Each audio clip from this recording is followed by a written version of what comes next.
Are you like us? Tired of all the politically correct horseshit on podcasts and in the media? Need a podcast that's funny, smart, and gassy? It's not politically correct. It's just correct. This is the Carolina Underground. Throw that middle finger in the air. Raise them up. Because it's time to get loud, proud, and in your face. Generation X. Generation X. The best generation of all time meets the grit of the South. It's about everything and nothing at all. From current events to woolly boogers to movies to politics. Loud, brash, funny, and never, and I do mean never, predictable. The Carolina Underground with Mark and Mike. Yo, yo, yo, yo, it's the Carolina Underground. Welcome back to Season 2, Episode 12, live from the Replica Bat Cave and somewhere in the depths of Sparkleberry. How are you this evening, sir? Ooh, I'm doing as good as anybody can expect. I'm fat and sassy and as good looking as I ever was.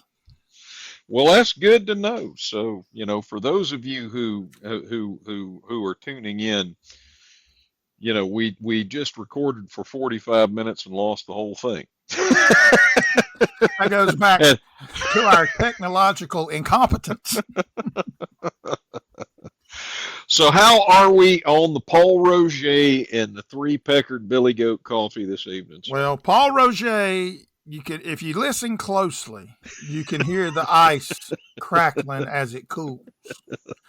But the three peckered goat coffee is hot and on target. Hot and on target. Well, so just to recap. Just like three little missiles headed your way. Oh, that is a picture I just did not need. All right, let's go. I got some big news. It's the news of the week.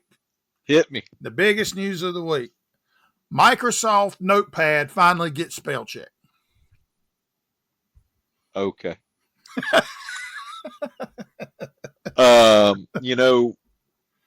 Spell check and autocorrect are quite possibly the most annoying things that I disagree with that. Spell check and autocorrect offer up some of the best humor ever.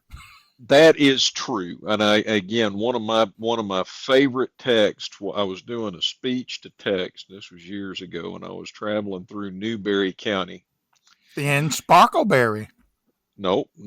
Newberry is closer to Columbia, but that's down I-26, no less. But at any rate, so I sent, the conversation, and this was to a good friend of mine, so I sent it anyway. But I mentioned Newberry County, and it changed the text to Anubis Kiss Me.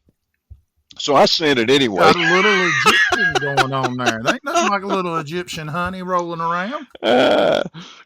Again, I thought that was good enough. And of course, I got the response back, what? Oh, Lord. Flossie Dog's favorite treats, you can now buy them at Target.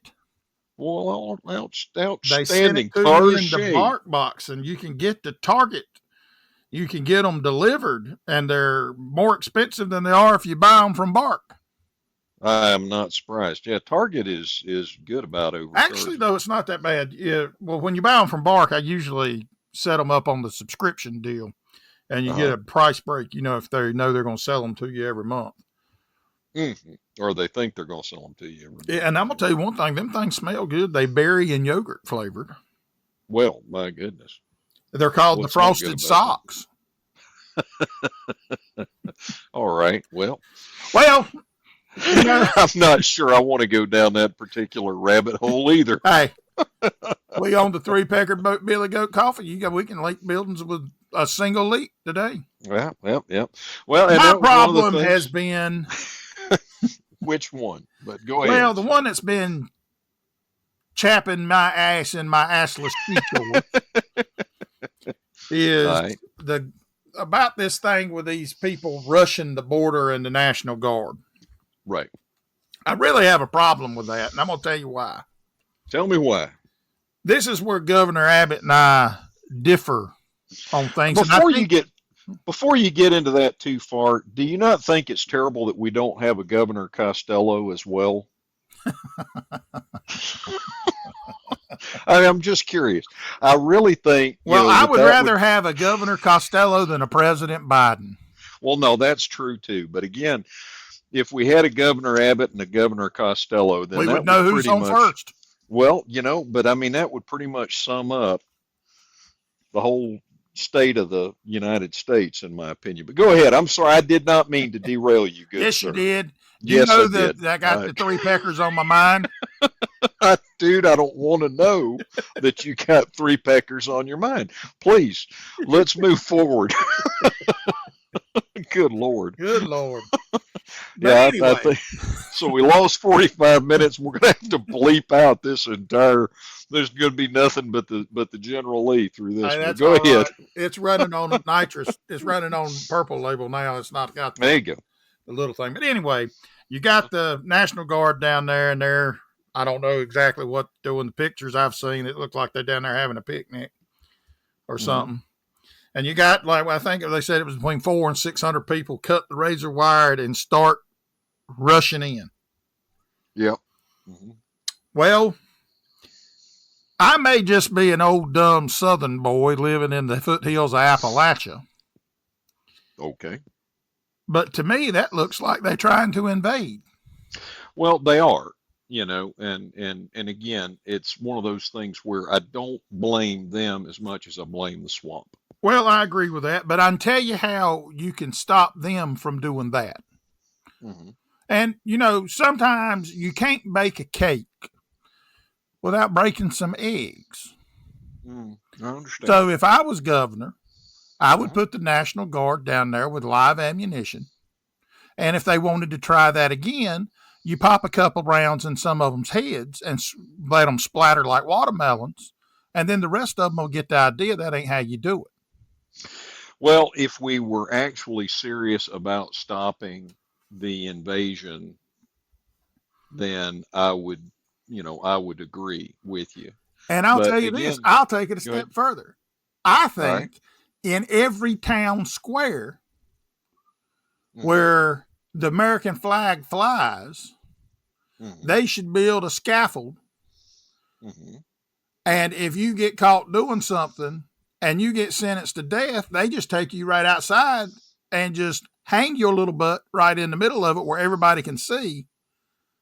And that will probably do a lot more to deter somebody from bad things than what we're doing now. Because all we're doing now seems to be encouraging it. We got illegal immigrants on social medias giving game plans on how people can come over here illegally, squat in vacant houses and essentially steal it. And I'm sitting here thinking, in the United States, people work hard. I mean, I saw a clip a while ago that it said, our esteemed president thinks the median salary is $110,000 a year. But I'm going to tell you one thing right now. I beg to differ. I bet the median salary in the United States is less than $50,000. Oh, absolutely, it is in the South. There's no doubt. There is no doubt. But again, it's also the median salary for whom? Okay. But, and that's, again, the whole thing, that's the whole reason that you have the different states and the different, different locales and everything like that, because there's folks that live in New York City that make a New York City. Yeah, but they make a whole lot more money than the cost of living is more. I get that. I understand that. But I mean, you've got these people coming across the border. We're seeing an uptick in measles. We're seeing an uptick in tuberculosis. We're seeing an uptick in leprosy. All of these things which had been under control, but yet we can't control it now because we do not have a process for these people to actually be checked at the border. And then on the Daily Wire morning news podcast this morning, I listened to on my drive into the office, it says that the almost 100 and some thousand cases of people that applying for amnesty have been dismissed because they don't even have the paperwork. They can't find the paperwork. Yeah. Well, but it's not about that. None of that has anything to do with it. This is about, and Chucky Schumer said it when they shoved, what was his name, Warnock down their throats in Georgia. Well, now I'm going to say that they didn't do too much shoving because their whole that thing other guy is was not really that good of a candidate to begin with. I don't agree, but you can have your opinion on that, and I'll let you let you be with it. But the point of the matter is that I think he was a far better candidate than the news media made him out to be. And Warnock was absolutely he's just an empty suit like the rest of those folks. But that's neither here nor yonder. But the point I was making was Chucky Schumer said, first we change Georgia, then we change America. And that's what this whole thing is about. I mean, again, the whole, what was it, $678 billion being allocated to build housing for illegal immigrants while we've still got, armed services veterans living on the streets. I got an idea. Okay. Let's talk about the daffodils. What about the daffodils? They're growing this time of year and they look pretty, because I'm going to tell you, I'm getting ready to cuss a blue streak that'll make a sailor blush with shame when we keep talking political. Well, let's talk about science then. No, let's talk about this. They have found Dorothy's ruby slippers. They were returned anonymously after being missing for 2 decades. Well, good for them. I find that kind of encouraging. And the reason I think about that, because that movie now holds new significance. Every time I see it or hear somewhere over the rainbow, I think if only Joe Biden had a brain. Yeah, well, yeah. I can understand that. But, what I was talking about, again, a little before on the episode we had to delete where I was talking about, the whole. Well, it's because you cuss so much. Well, I mean, whatever it was, it didn't let us save it. You said Hillary Clinton's name, and we got the retribution fast. Well, that's true, but I think we should probably talk about that because that was some important information that folks might need about barbecue. I think another interesting thing is that Joe Biden sees dead people. Okay, I don't know about that either. Talk to me. You too.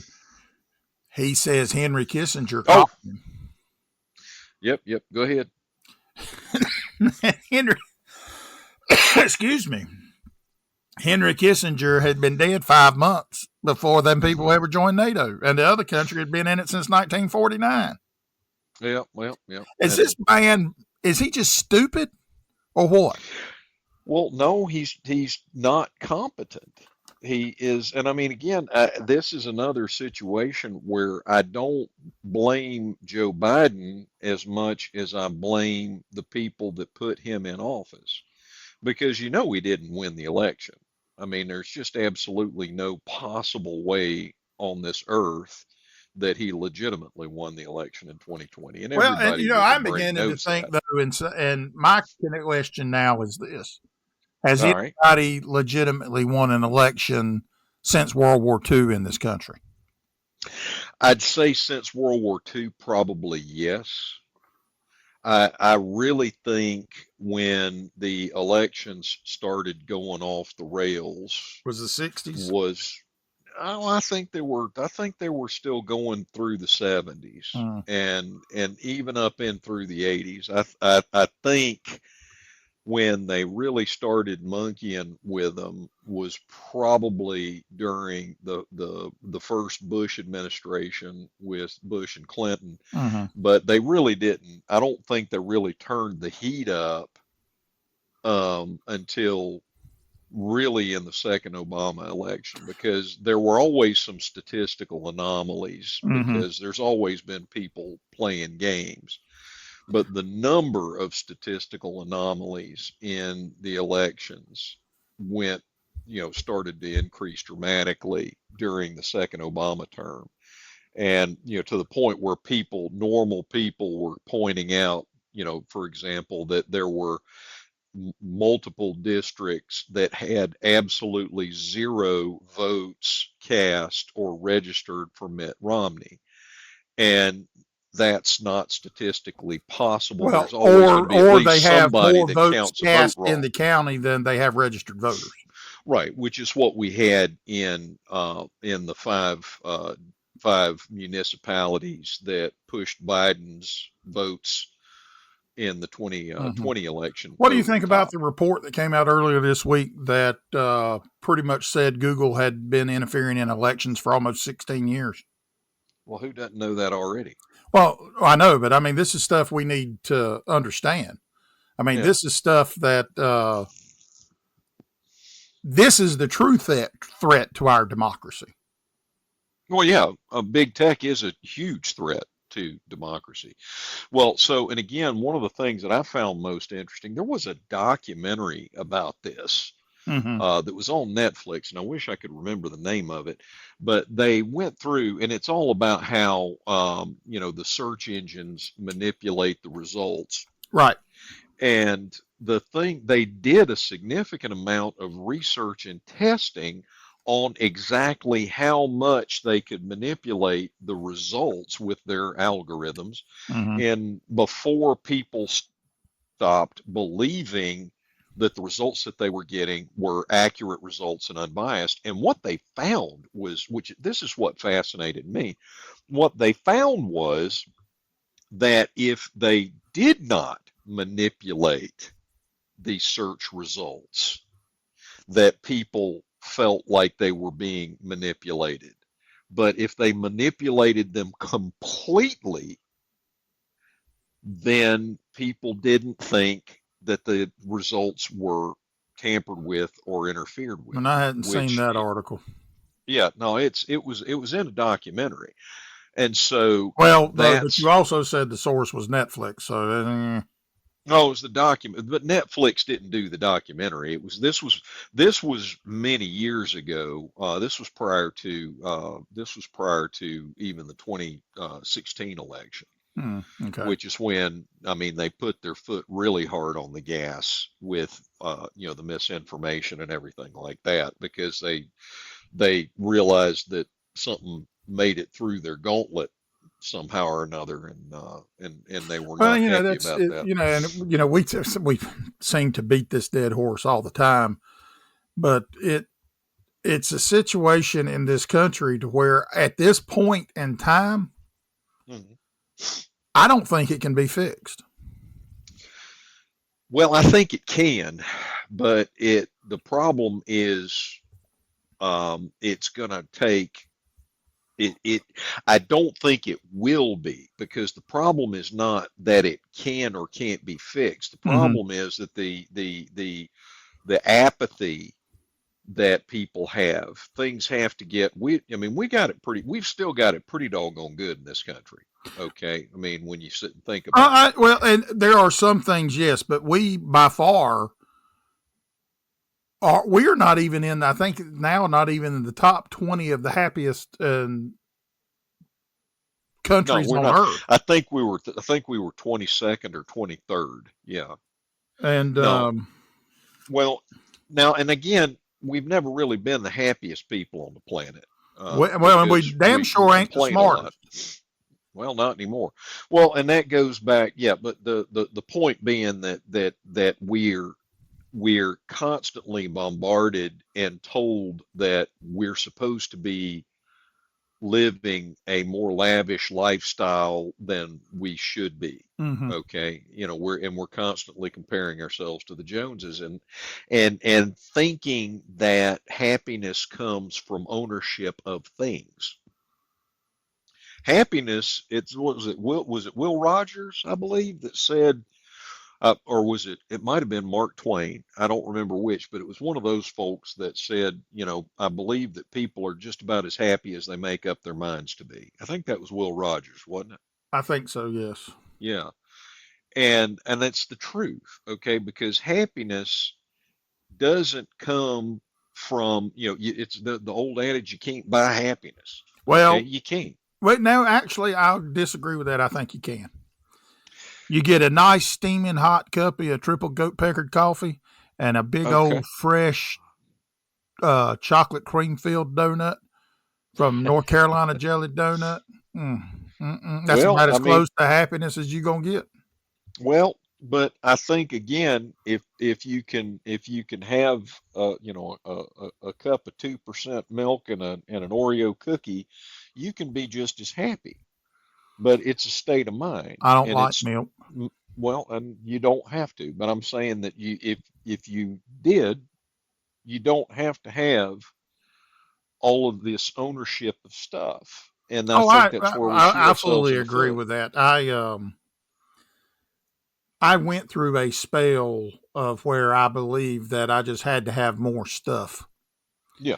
And I got into comic books. I bought all these big, huge statues of Hmm. Batman and Robin and Superman and Captain Caveman and more Batman and Captain Carrot Hmm. and all this stuff. And, I just buy this. I bought a copy of the Red Book of the West March, like it was used in the movie, The Lord of the Rings and Hmm. stuff like that. And it's just, it seems like the more that I tried to buy, all it wanted to do, or all it made me want to do, Was buy was more. find the next and buy more. Because Hmm. I truly believe retail therapy is not necessarily therapy, because retailing and buying stuff and shopping is just as addictive Right. I as was any going to say drug that there is. it's an addiction. And that's the thing. When you get these, because you get a dopamine hit, and that's actually natural, because again, you got to remember, we're hunter gatherers. Mm-hmm. Okay. And so if you're out on the hunt for sustenance for your family with your slingshot and your river stone Mm-hmm. or your blowgun or whatever, and you happen to find a rather tasty looking monkey hanging in a tree somewhere that you can hit with your dart, dipped in tree frog poison, and feed your family, Mm-hmm. that gives you a hit of dopamine. It gives you that, ha, great. Or, if you're gathering and you find a bush that has a particularly tasty, you know, gaggle of fruit that you can Mm-hmm. bring home to your family. I mean, so we're designed for that dopamine Mm-hmm. hit. And so that's what the whole retail therapy piece does. But that also is the same chemical cocktail that drives addiction, because those are, those are the feel good chemicals. Mm-hmm. So, Did you I, ever I watch? agree. Go ahead. Did you ever watch the movie Avatar? Yes, which one you talking about? Yes, you're not talking about the Last Airbender Well, Avatar. You're talking about actually, I'm gonna get to that, okay, because the Last Airbender, I think Avatar: The Last Airbender came out in 2005, the cartoon on Nickelodeon, right. Yep, I and I remember. think My son was a tremendous fan. and you had young ones at that time, so you were a little Yes, I did. more into that. And then Hmm. the other movie with them blue people came out. Hmm.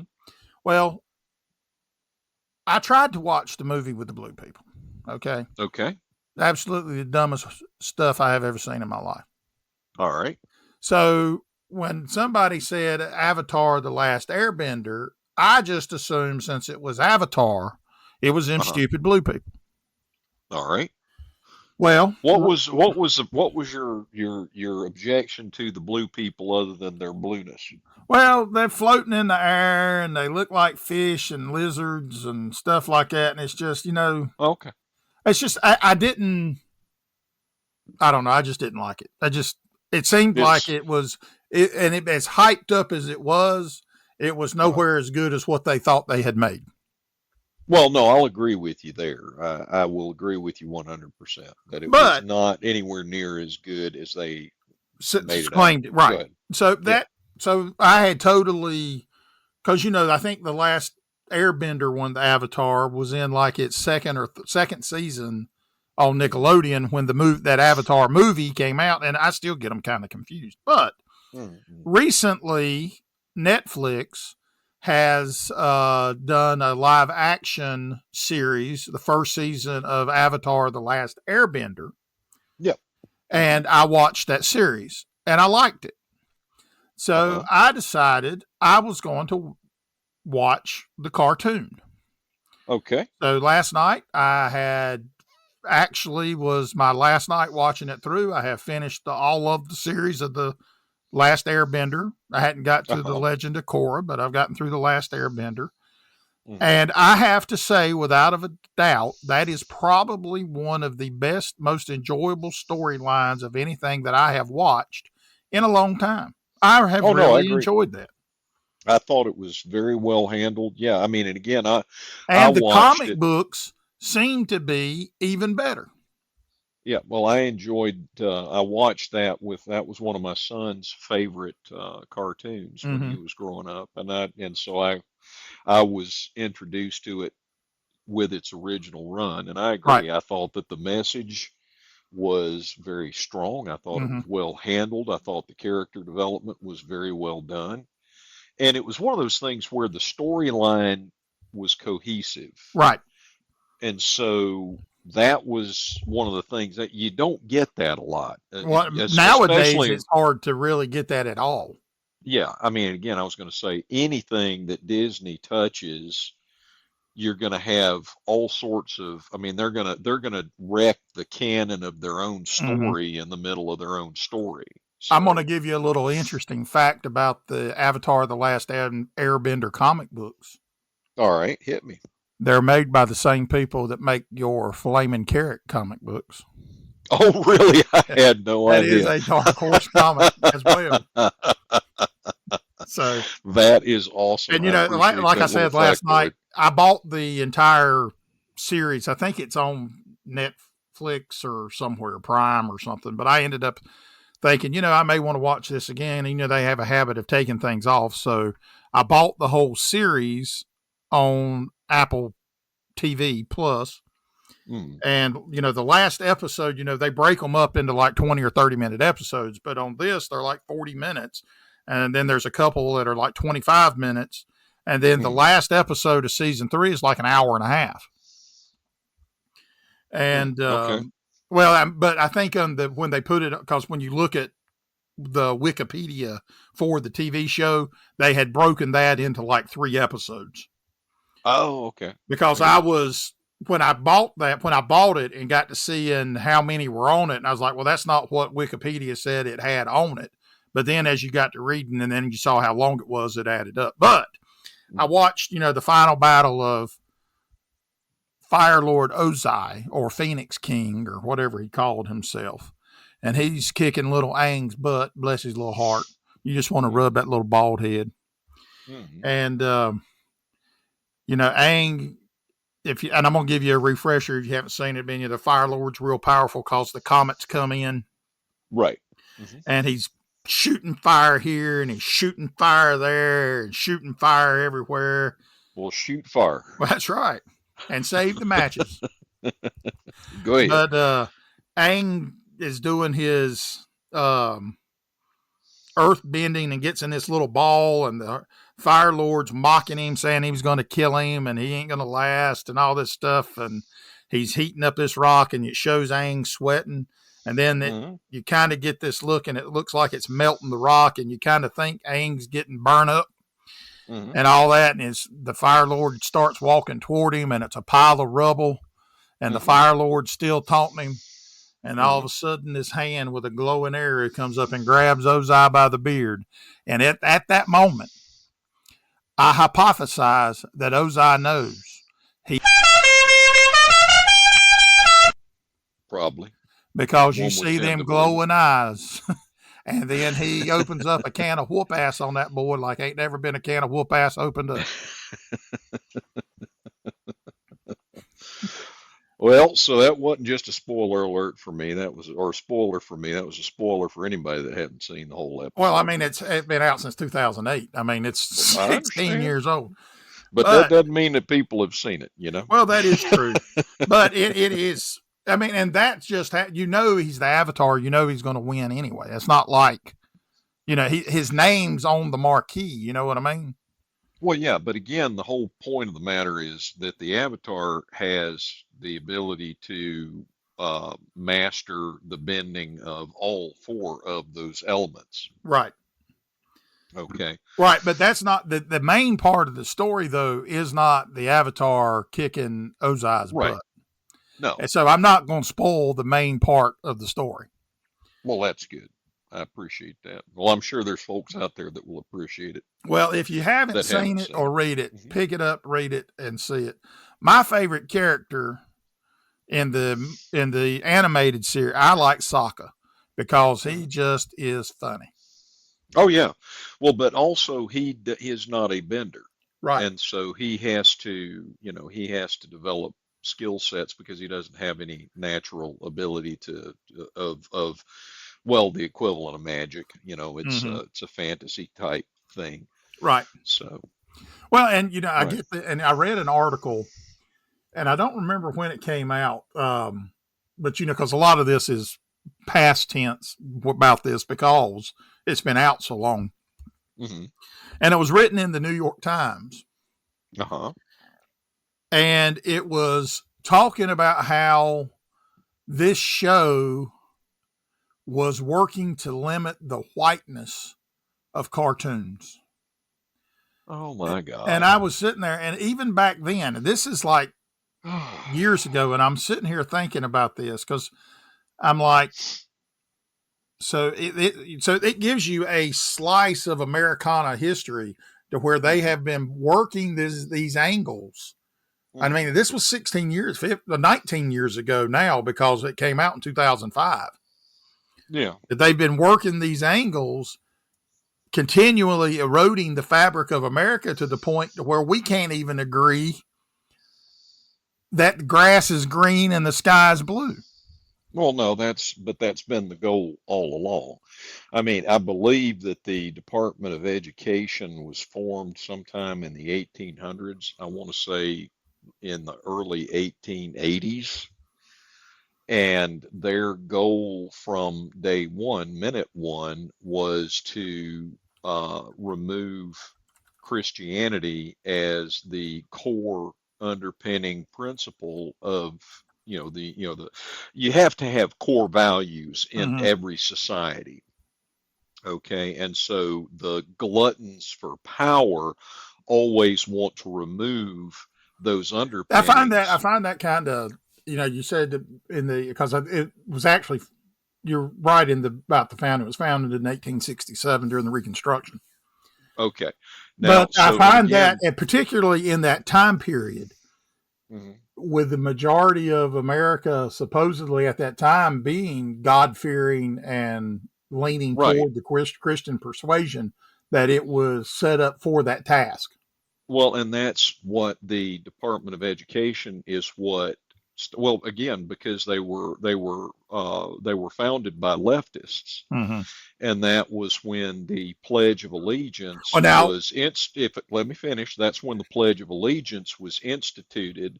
The purpose being to remove people's reliance on Christianity and on God, and replace it with fealty to the empire and the flag. Okay. And it wasn't until, I believe, Eisenhower, when I believe it was Eisenhower that inserted under God back or into the Pledge of Allegiance. And again, so their goal was to, again, what it is, as I was saying, what their goal is to remove the societal underpinnings that prevent them from assuming tyrannical power.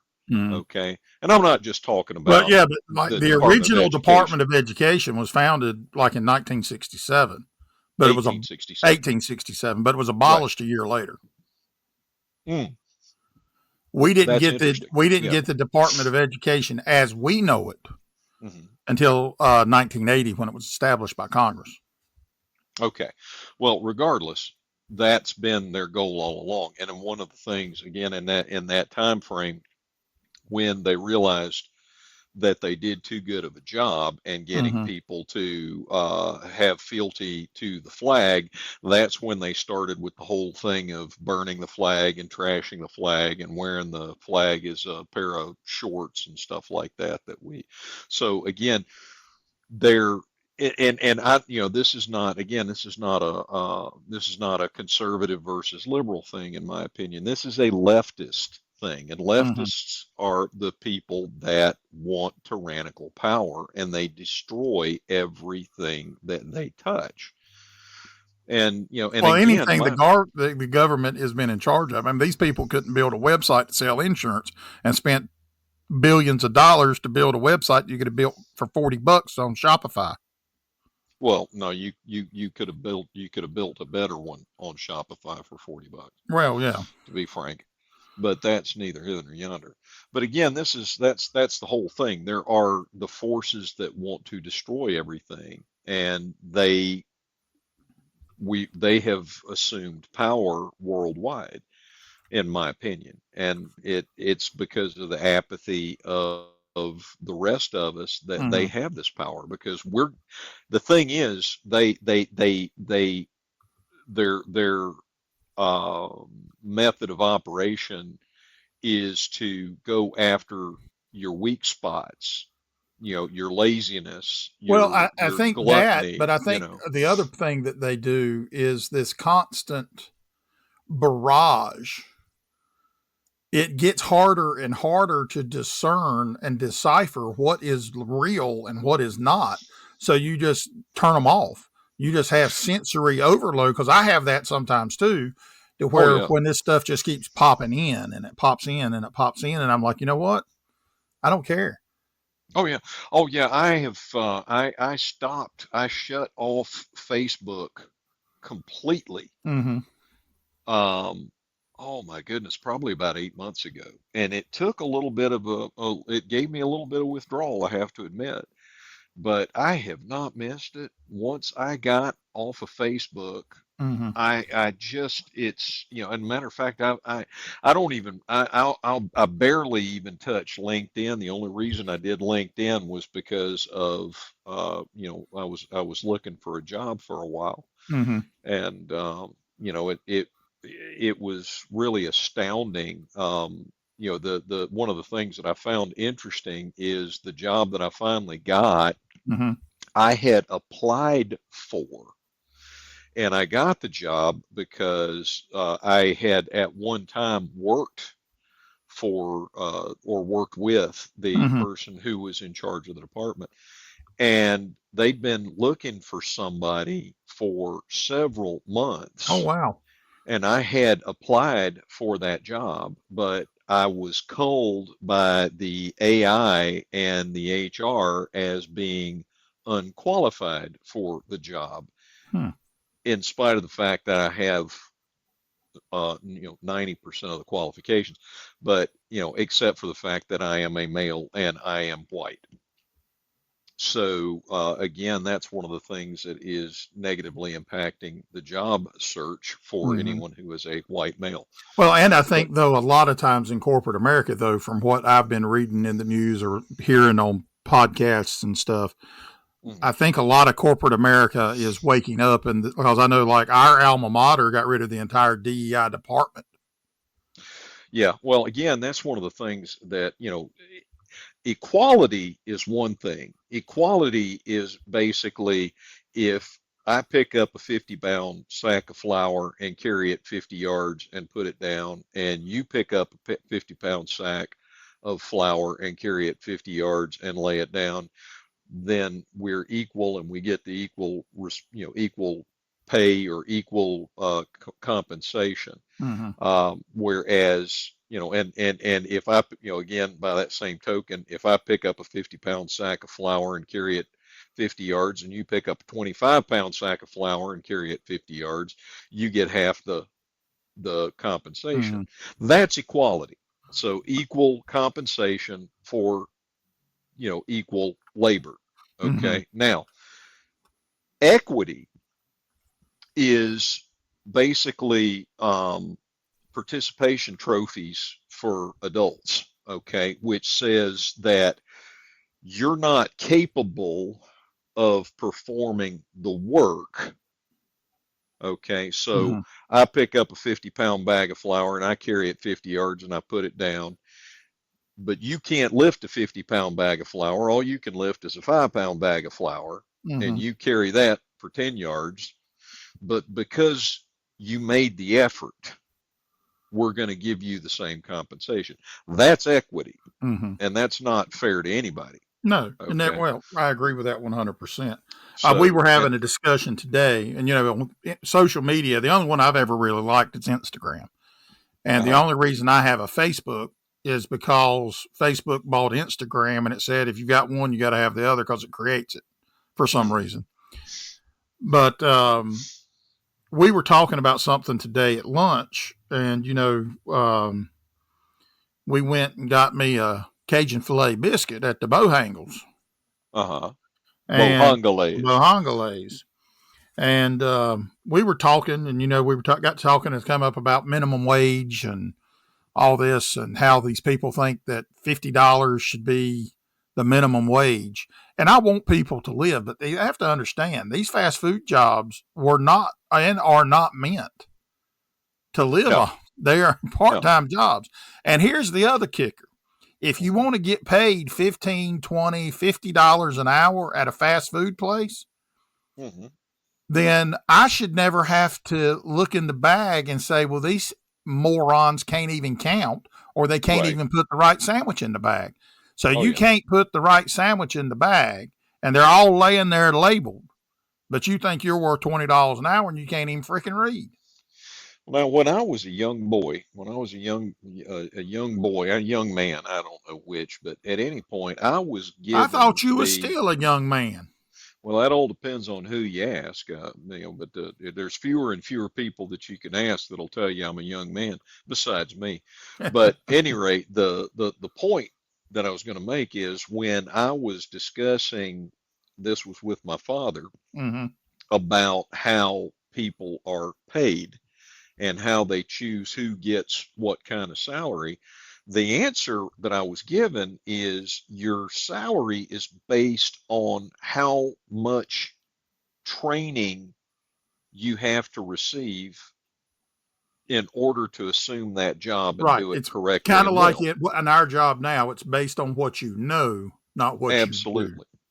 Well, and that's the thing. If it, that mo it, there are some professions where your level of knowledge and what you know and what you're able to do, that sets your compensation. But then there's other professions like politics where it's not what you know, but it's who you know.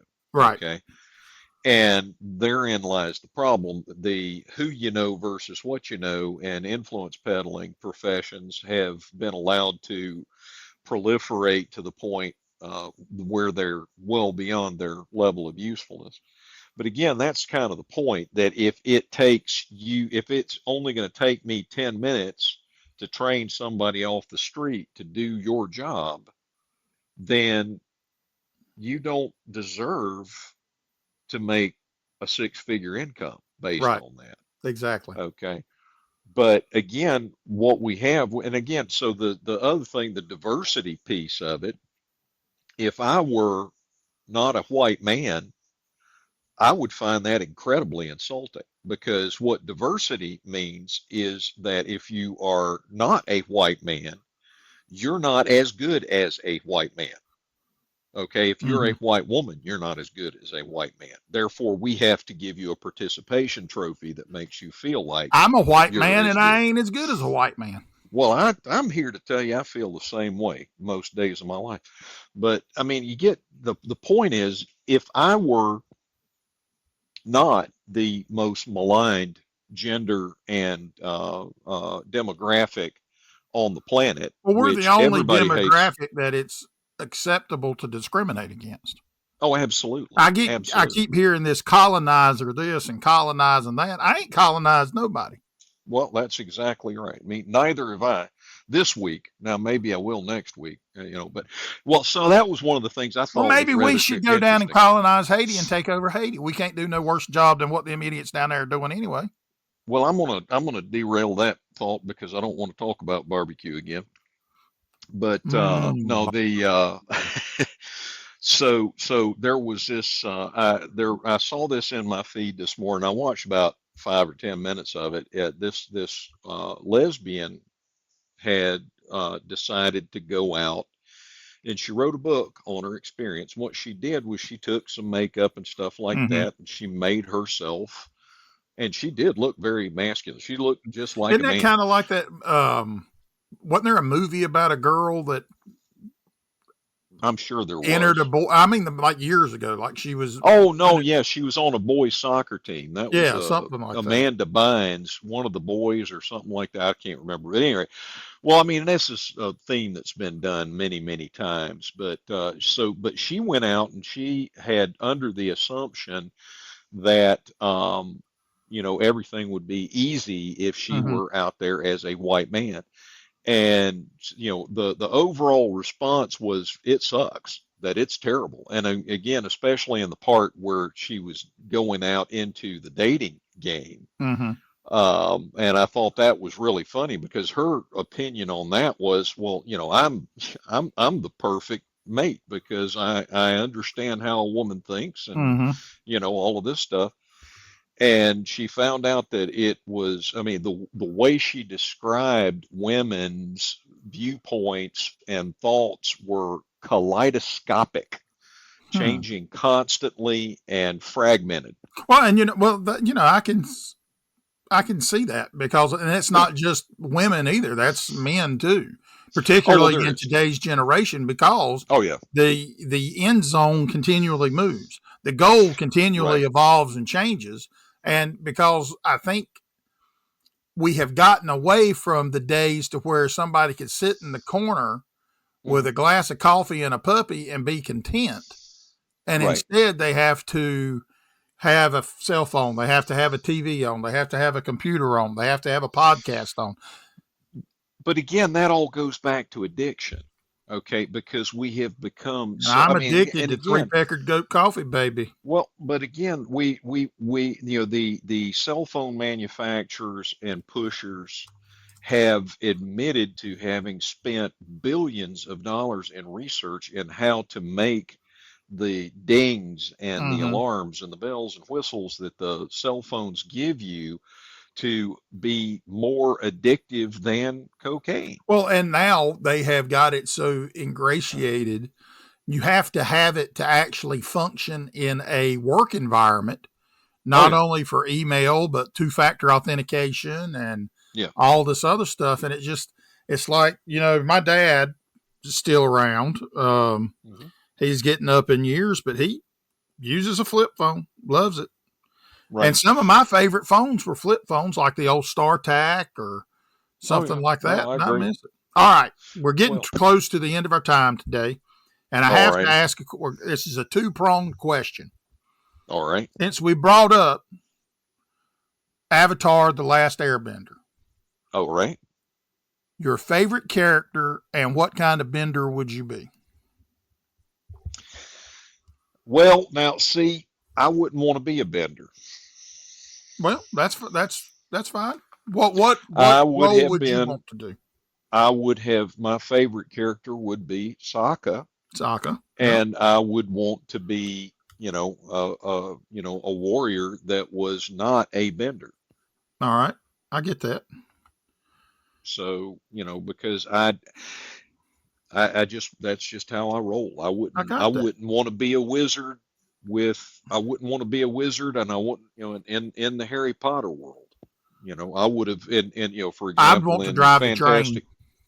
Now, driving the train would be fun, but being in like Fantastic Beasts, I can't remember the name of the character, doggone it, but the baker that kind of got dragged into it, Oh I'd yeah, rather yeah. be him Now because, mine, I agree with you. Sokka is my favorite one. I think he's just funny. I do like uh Aang, and I do like Zuko. Believe it or not. well, now, and if I had to be a bender, I would have been an earth bender. Okay. That'll work. Now, my favorite character still is Sokka, but I don't think I would have been a bender either. I think I would have been what Iroh became and owned the tea shop. Oh, well, there you go. Because I liked Iroh. Iroh seemed to be very down to earth, and as you get into the story, even at the beginning, you find how he was kind of done dirty by his brother, because Iroh was actually the heir to being the Fire Lord. Right. And whatnot. So it was kind of interesting stuff too. But and if I had to be a bender, I wouldn't want to be an airbender, because you have to shave your head and wear them little arrows, because the blue arrows didn't have anything to do with the avatar. Right. That was just that was showing that you were a master airbender. Correct. Yeah. But if I was going to imagine it so you could figure out which end was up. You had them blue tattoos. Wait a minute, that was pointing toward the dirt. I need to go the other way. Is they follow if you look at those tattoos, though, they follow chakra lines of the that's true. Chinese stuff in the body. That. Yeah, they do follow the chakra lines. But if I had to, the earth bending is kind of interesting. But I honestly think that if I had to be a bender, I would be a water bender. Yeah, I can see an argument for that. Because water brings change, but they were the ones that were able to heal. Yeah, that's what I was going to say. They were the healers. But the funny thing I found, one of the most things that struck, and I hate to go off on this, and then because we are running along on time today, but one of the things and I could probably talk a whole episode about this since it's just fresh in my mind. But one of the things that really struck me was the metamorphosis of the Zuko character, and how he realized that firebending as he knew it was not the way firebending began. Okay. And I found that really interesting because, like the original earthbenders were the badger moles. Uh-huh. And the original firebenders were the dragons. Uh-huh. And and the fire that you firebend had metamorphosized into doing it. You had to have rage to create the drive to create the fire.